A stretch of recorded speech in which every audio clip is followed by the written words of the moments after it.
Halo sahabat Jarvis, tahukah kalian dengan listrik dan magnet? Dalam kehidupan sehari-hari, pasti tidak lepas dari namanya listrik dan magnet. Contohnya adalah gawai yang sedang kalian pegang. Pada zaman dahulu, telah diketahui beberapa biji mineral atau batuan berwarna metalik yang bersifat menarik besi. Batuan bermuatan ini kemudian disebut dengan magnet, yang berasal dari sebuah tempat yang memiliki banyak endapan magnetik.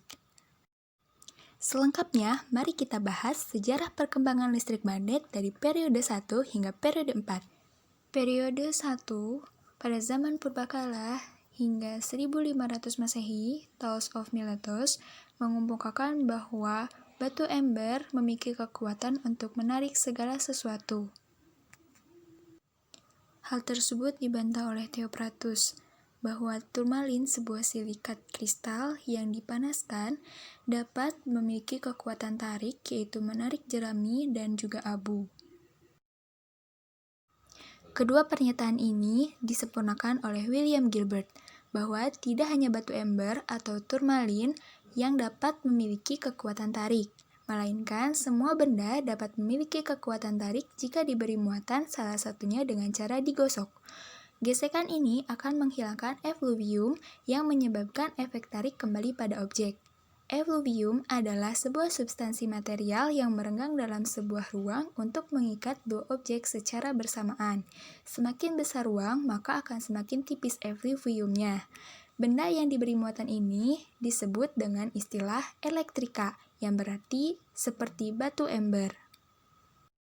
Setelah mengetahui istilah elektrika, maka selanjutnya pada periode kedua tahun 1550 hingga 1700 Masehi, Otto von Guericke melakukan percobaan yang menghasilkan listrik mengalir dari suatu zat.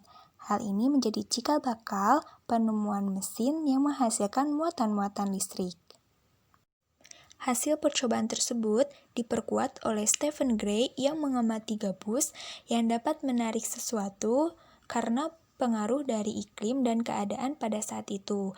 Peristiwa ini disebut sebagai hantaran listrik dari beberapa benda yang bertindak sebagai konduktor dan isolator. Selain itu, ada Charles François Duve yang menyatakan bahwa muatan listrik terdiri dari dua jenis. Ketika dua muatan listrik yang sejenis berinteraksi, maka akan terjadi fenomena tolak-menolak. Dan ketika dua muatan listrik yang berlawanan jenis berinteraksi, akan terjadi fenomena tarik-menarik. Pernyataan-pernyataan tersebut dikuatkan oleh Benjamin Franklin yang menyatakan bahwa listrik merupakan sejenis fluida yang mengalir dari kandungan tinggi ke kandungan yang rendah. Dari percobaan ini pula didapatkan istilah dua jenis muatan yang berbeda, yaitu positif dan negatif. Fenomena hantaran listrik alami adalah kilat. Selanjutnya, di antara kedua muatan dihitung gayanya oleh Joseph Priestley, di mana didapatkan gaya di antara kedua muatan ini berbanding terbalik dengan kuadrat jarak kedua muatan tersebut.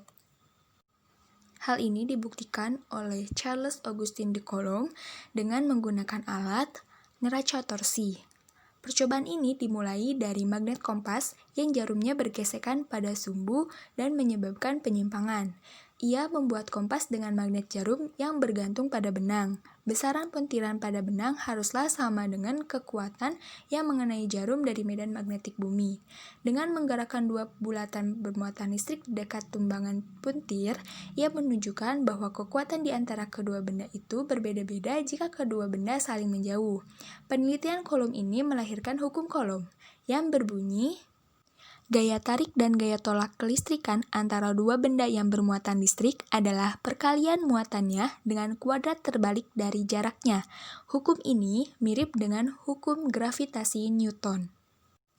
Setelah diketahui muatan listrik, selanjutnya yaitu arus listrik pada periode ketiga tahun 1700 hingga 1830 Masehi. Diawali oleh Luigi Galvani yang melakukan eksperimen pada kaki katak yang dialiri arus listrik dari sebuah mesin yang kemudian kaki tersebut berkontraksi. Hal ini menunjukkan otot bekerja karena ada pengaruh dari listrik. Eksperimen arus tersebut diperkuat oleh Alessandro Volta yang menumpuk koin dari dua jenis logam yang berbeda dan memisahkan koin tersebut dengan kartu yang direndam dalam larutan garam. Lalu, hal ini menghasilkan arus listrik yang menjadi cikal bakal pembuatan baterai atau elemen Volta. Selain itu, arus listrik dapat dihasilkan dengan melewatkan magnet melalui kawat tembaga. Hal ini dicetuskan oleh Michael Faraday. Selanjutnya, oleh Hans Christian Ørsted, didemonstrasikan arus listrik yang dikelilingi oleh medan magnet.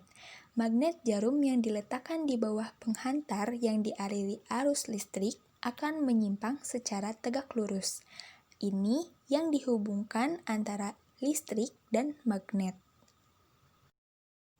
Arah medan magnet yang dihasilkan oleh arus listrik dengan meletakkan dua batang konduktor secara berdampingan, pada keduanya mengalir arus listrik. Jika searah akan terjadi tarik-menarik, dan jika berlawanan arah akan terjadi tolak-menolak. Hal ini disebutkan oleh André Marie Ampère, yang menguatkan pernyataan dari Charles François Duvet.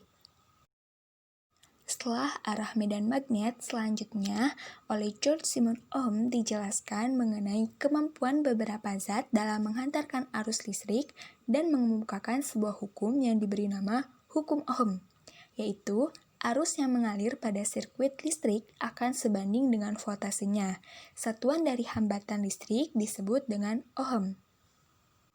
Setelah membahas muatan, arus listrik, dan magnet, selanjutnya akan membahas tentang hubungan antara listrik dan magnet pada periode keempat, tahun 1887 sampai 1925 Masehi. Diawali oleh prediksi James Clerk Maxwell mengenai gangguan di dalam medan magnet dan medan listrik harus merambat secepat cahaya yang gelombang elektromagnetiknya tidak dapat diamati. Prediksi ini diuji oleh Heinrich Rudolf Hertz dengan memercikan bunga api listrik di antara dua buah kutub. Pada dua kutub di tempat lain juga menghasilkan hal yang sama. Sehingga ia menyimpulkan bahwa pengaruh percikan bunga api harus dibawa oleh gelombang di udara, sehingga menimbulkan bunga api di tempat kedua. Secara eksperimental dibuktikan bahwa gelombang tersebut mirip dengan gelombang cahaya, karena menunjukkan gejala seperti pemantulan, pembiasan, difraksi, dan polarisasi. Selain Heinrich Rudolf Hertz, ada Heinrich Anton Lorentz yang melakukan percobaan untuk menyempurnakan gagasan Maxwell dan membantah percobaan Michelson Morley yang menyatakan bahwa mungkin ether tidak ada. Hingga detik ini, elektromagnetik itu murni tanpa sisa mekanis. Garis gaya masih digunakan untuk menjelaskan medan listrik maupun medan magnet di sekolah. Sekian penjelasan tentang sejarah listrik magnet dari setiap periode. Terima kasih.